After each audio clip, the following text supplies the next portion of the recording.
जय जय शङ्कर हर हर शङ्कर जय जय शङ्कर हर हर शङ्कर जय जय शङ्कर हर हर शङ्कर जय जय शङ्कर. சமூக தனி வாழ்க்கை நெறிகள் தெய்வத்தின் குரல் 3ஆம் பாகம். ஆச்சார விஷயங்கள். அதிகார பேதமின்மையின் தோஷங்கள். அதிகார பேதம் பண்ணி வைக்காதவர்கள்தான் தங்கள் மதஸ்தர்களுக்கு அநேக தோஷம் ஏற்படுவதற்கு இடம் கொடுத்து விட்டிருக்கிறார்கள். எப்படி என்று சொல்கிறேன். முதலாவது தோஷம், சகல சாமானிய ஜனங்களாலும் இந்த கடுமையான நெறிகளை பின்பற்ற முடியாததில் அவர்கள் இவற்றிலிருந்து விலகிப் போவதால் தங்களுடைய மத கொள்கையை விட்ட தோஷத்துக்கு ஆளாகிறார்கள். இப்போது அஹிம்சையை உதாரணம் சொன்னேனே, அது மாதிரி இன்னொன்றும் சொல்கிறேன். சத்தியத்துக்கு கூட அதிகாரி பேதமில்லாவிட்டாலும் சந்தர்ப்ப பேதம் இருப்பதை நம் சாஸ்திரங்கள் அங்கீகரிக்கின்றன. சத்தியத்தை சொல்வதே ஒரு நிரபராதிக்கு கெடுதலை உண்டாக்குமானால் அப்போது வாக்கு சத்தியத்தை விட பூதஹிதத்தை செய்யும் பிரேமைதான் பெரிய சத்தியம் என்பது நம் சாஸ்திரம். திருஷ்டாந்தமாக 10 போக்கிரிகள் ஒரு பெண்ணை துரத்தி கொண்டு வந்து அவள் நம் வீட்டில் ஒளிந்து கொண்டிருக்கும் போது அவர்கள் நம்மிடம் அந்த பெண் எங்கே போனால் தெரியுமா என்று கேட்டால் அந்த சந்தர்ப்பத்தில் தெரியாது என்று சொல்வதுதான் சரி என்பது நம் மத கோட்பாடு. எல்லாரும் எப்போதும் நிஜமே பேச வேண்டும் என்று சொல்லும் மதங்களில் இருப்பவர்கள் இம்மாதிரி சமயத்தில் அந்த பெண்ணை காட்டிக் கொடுத்து விடும்படியாகவே ஆகும். இல்லாவிட்டால் மத கொள்கையை மீறின பாவம் வந்துவிடும். டிப்ளமசி என்பதற்காக ராஜாங்கத்தார் அநேக உண்மைகளை மறைக்கும்படியாகவும் மாற்றிச் சொல்லும்படியாகவும் ஏற்படுவதுண்டு. இப்படி செய்யாவிட்டால் தேசத்துக்கு ஹானி உண்டாகும், அல்லது சட்டத்தை நடத்துவதற்கு அவசியமான சர்க்கார் என்ற அமைப்பிலேயே விரிசல் ஏற்பட்டுவிடும்.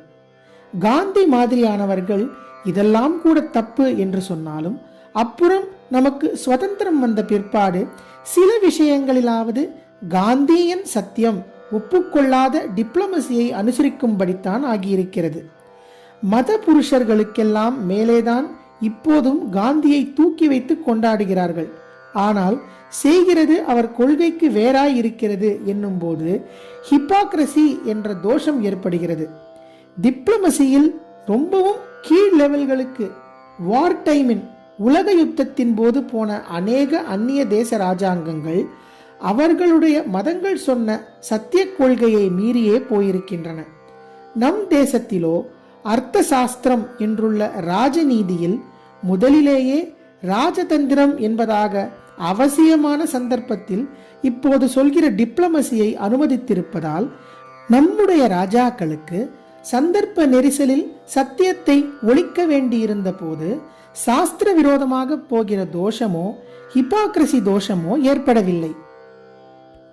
இன்னென்ன சந்தர்ப்பத்தில் சத்தியத்துக்கு விலக்கு தரலாம் என்று வகைப்படுத்தி வரம்பு கட்டி சாஸ்திரத்தில் வைக்கப்பட்டிருந்ததாலேயே அவற்றில் மட்டுமே அப்படி செய்வது, மற்றவற்றில் பரமசத்தியமாக நடந்து கொள்வது என்று நம் ராஜாக்கள் ஆட்சி செய்திருக்கிறார்கள்.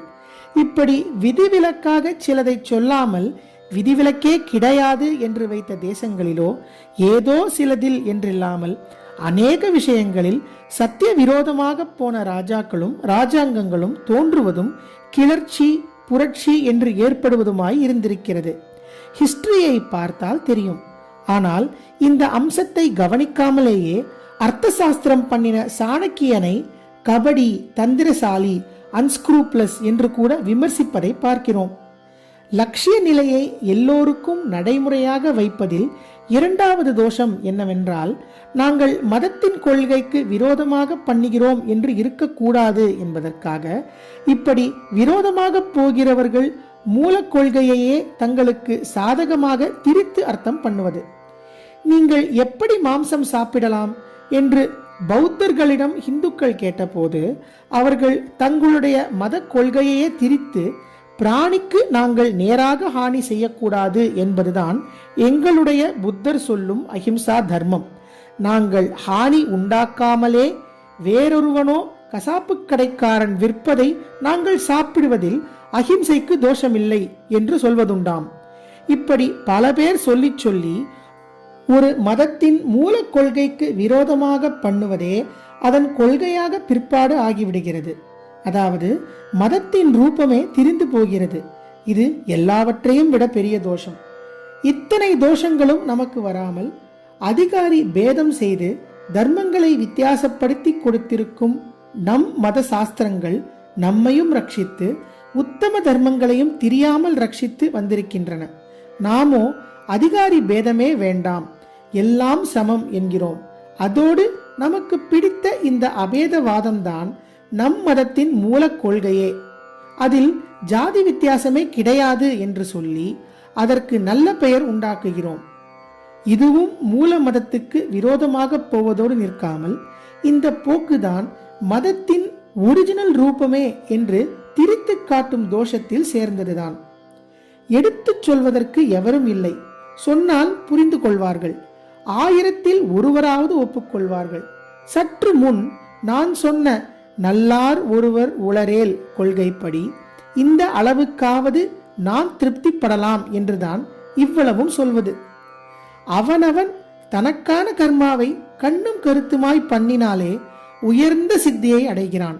எவனும் ஸ்வதர்மப்படி பண்ணும் கர்மா ஈஸ்வரனுக்கு அர்ச்சனையாகி அவனுக்கு சித்தியை தருகிறது என்று பகவான் தீர்மானமாக சொல்லியிருப்பதை கீதை 18ஆம் அத்தியாயம் ஸ்லோகம் 45-46 மறந்து இப்போது மதாபிமானம் உள்ளவர்களே சீர்திருத்தம் பேசுகிறார்கள்.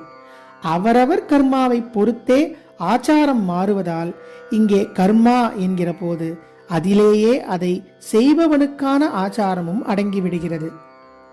ஜெய ஜெய சங்கர, ஹரஹர சங்கர, மகா பெரியவா சரணம். जय जय शङ्कर हर हर शङ्कर जय जय शङ्कर हर हर शङ्कर जय जय शङ्कर हर हर